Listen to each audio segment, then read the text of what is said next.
Good morning, everyone.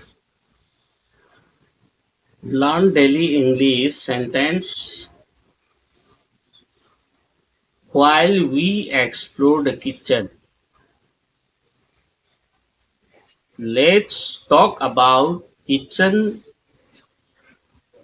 utensils, followware, and recipe in Meiteilon.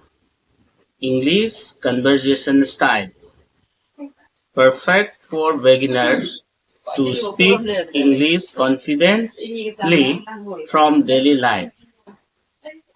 ꯑꯩꯈꯣꯏꯅ ꯆꯥꯛꯈꯨꯝꯗ ꯑꯩꯈꯣꯏꯅ ꯀꯔꯤ ꯀꯔꯤ ꯊꯤꯔꯤꯉꯩ ꯀꯔꯤ ꯀꯔꯤ ꯊꯣꯡ ꯊꯥꯛꯀꯦ ꯍꯥꯏꯕꯒꯤ ꯃꯇꯝꯗ ꯃꯇꯥꯡꯗ ꯑꯩꯈꯣꯏꯅ ꯏꯪꯂꯤꯁꯇ ꯋꯥꯍꯩ ꯄꯔꯦꯡ ꯇꯝꯕ ꯑꯃꯁꯨꯡ ꯑꯩꯈꯣꯏꯅ ꯆꯥꯛꯈꯨꯝꯗ ꯂꯩꯕ ꯄꯣꯠ ꯆꯩꯁꯤꯡ ꯁꯦ ꯌꯨꯇꯦꯟꯁꯤꯜ ꯆꯪꯕ ꯑꯩꯈꯣꯏ ꯄꯨꯈꯝ ꯇꯦꯡꯀꯣꯠ ꯁꯨꯔꯤ ꯆꯃꯆ ꯑꯇꯩ ꯑꯇꯩ ꯍꯣꯂꯣꯋꯤꯌꯔ ꯑꯃꯁꯨꯡ ꯔꯤꯁꯤꯄꯤꯁ ꯍꯥꯏꯕꯗꯤ ꯏꯟ ꯃꯩꯇꯩꯂꯣꯟꯗ ꯃꯥꯏ ꯃꯊꯦꯜ ꯃꯆꯜ ꯀꯔꯤ ꯀꯔꯤ ꯍꯥꯏꯕꯒꯤ ꯃꯇꯥꯡꯗ ꯇꯝꯕꯁꯤ ꯏꯪꯂꯤꯁ ꯀꯟꯚꯔꯖꯦꯁꯟ ꯁ꯭ꯇꯥꯏꯜ ꯑꯃ ꯏꯪꯂꯤꯁꯇ ꯋꯥꯔꯤ ꯋꯥꯇꯥꯏ ꯁꯥꯕꯒꯤ ꯃꯑꯣꯡ ꯑꯃ ꯑꯩꯈꯣꯏ ꯇꯝꯕ ꯇꯥꯔꯦ ꯃꯁꯤꯗꯤ ꯇꯁꯦꯡꯅ ꯏꯪꯂꯤꯁꯄꯨ ꯐꯖꯅ ꯑꯍꯥꯟꯕ ꯉꯥꯡꯒꯦ ꯍꯥꯏꯅ ꯍꯧꯔꯛꯄꯁꯤꯡꯒꯤꯗꯤ ꯌꯥꯝꯅ ꯃꯇꯤꯛ ꯆꯥꯔꯕ ꯌꯥꯝꯅ ꯃꯇꯥꯡ ꯆꯥꯔꯕ ꯑꯃꯅꯤ ꯍꯥꯏꯖꯅꯤꯡꯉꯤ ꯃꯁꯤ ꯅꯨꯡꯇꯤꯒꯤ ꯄꯨꯟꯁꯤꯗ ꯊꯦꯡꯅꯕꯅꯤ ꯃꯌꯥꯝ ꯍꯧꯖꯤꯛ ꯃꯌꯥꯝꯗ ꯑꯩ ꯍꯥꯏꯖꯔꯛꯀꯦ ꯃꯣꯝ ꯃꯃꯥ ꯃꯆꯥ ꯋꯥꯔꯤ ꯁꯥꯟꯅꯕꯅꯤ ꯃꯣꯝ ꯏꯃꯥꯅ ꯃꯆꯥꯅꯨꯄꯥ ꯊꯣꯏ ꯀꯧꯕꯁꯤꯒ ꯃꯕꯥꯅꯤ ꯋꯥꯔꯤ ꯁꯥꯟꯅꯗꯣꯏꯅꯤ ꯑꯗꯩ ꯃꯃꯥꯅ ꯏꯃꯥꯅ ꯊꯣꯏ I am busy in the kitchen. ꯃꯃꯥꯅ ꯍꯥꯏꯔꯦ ꯊꯣꯏ ꯑꯩ ꯆꯥꯛꯈꯨꯝꯗ ꯌꯥꯝꯅ ꯆꯤꯜꯂꯦ ꯊꯣꯏꯅ ꯈꯨꯝꯃꯛꯑꯦ ꯃꯆꯥꯁꯤꯅ ꯏꯃꯥ what is kitchenware ꯃꯃꯥ kitchenware ꯍꯥꯏꯕꯁꯤꯕꯨ ꯀꯔꯤꯅꯣ ꯃꯃꯥꯅ ꯃꯣꯝꯅ ꯈꯨꯝꯃꯛꯑꯦ kitchenware means all the things we use in the kitchen pots pans plates spoons cups and so on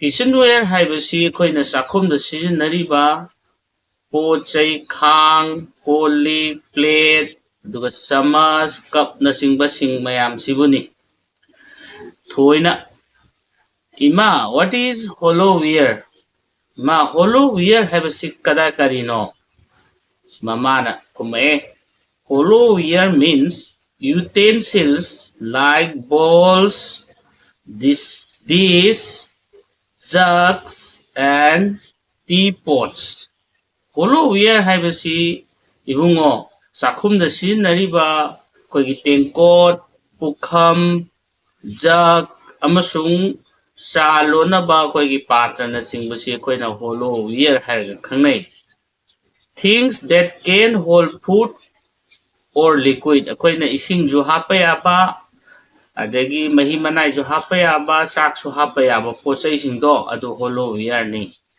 ꯒ꯭ꯌꯥꯟ ꯇꯥꯔꯦꯀꯣ ꯊꯣꯏꯅ ꯑꯃꯨꯛ ꯈꯨꯝꯃꯦ oh so hollowware holds food and flatwares means forks knives and spoons right oh hollowware 하이버시디 싹 ꯊꯤꯕ ꯌꯥꯕ ꯑꯗꯨꯅꯤꯅꯦ ꯑꯗꯨꯒ flatware 하이버시나 거기 포크ꯒꯨꯝꯕ 소리ꯒꯨꯝꯕ ꯑꯗꯒꯤ ꯆꯃꯆꯒꯨꯝꯕꯁꯤꯅ flatware ꯇꯥꯔꯦꯅꯦꯀꯣ ꯆꯨꯝꯗ꯭ꯔꯥ ꯃꯃꯥꯅ ꯈꯨꯝꯃꯦ yes very good ꯃꯈꯥ ꯇꯥꯅ ꯃꯃꯥꯅ ꯑꯃꯨꯛ ꯈꯨꯝꯃꯦ ꯍꯥꯏꯔꯦ today let's make an omelette ngasi di khoi omelette haurasi ko sembasi thoina what do we need adidi khoi kari darkar leibage imana mamana khume we need eggs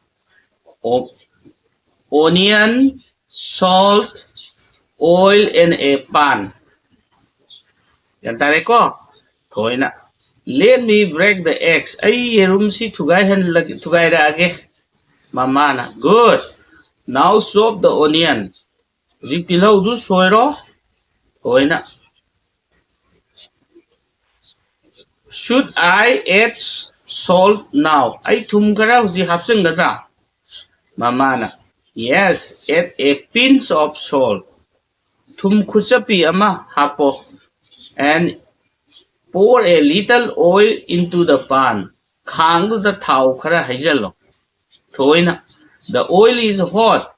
Mama, thau sare. Should I pour the egg mixture? Kay yerumga tilhauga mixture tarobasi ay haijan gadobra. Mamana. Yes, gently pour. Tapna haijalu. And wait for it to cook. Adugo mundibo adu ngatang ngayo. Thoina. The omelette is ready. Omelette si hujing mulle. Mamana. Well done. Yam pare. Hoy. Let's serve it on a plate. Plate amada hapsalo. Lotharo. Mamana. Let's revise some words we learned today. Aikoy ngasi tamkiba wahaysing asi khara amu hanna ningsingsi. English word meaning in Meiteilon. Meiteilon da English ki wahaysing ningsingsi. Follow where. Follow where habadi bowl, jug, dish. Tengkot, jug, pukham na singbasiba koy na follow where kawi. Recipe habadi onion, salt, oil, eggs. Hadi ngasagi omelette hawda sangba machanjing. Tilhau, thum, thau amasung yerum dubuna koy na recipe.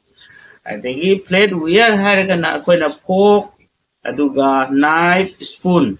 Koy gi thori, adagi chamas, adagi fork na singbasina plate where. Mama na hari. That way up hoy say after me ay hanhay nang muhay ko. I am cooking in the kitchen. Ay sakum da sak thongi. Hoy na mo kume. I am cooking in the kitchen. Mama nang mare. I use cookware and hollowware every day.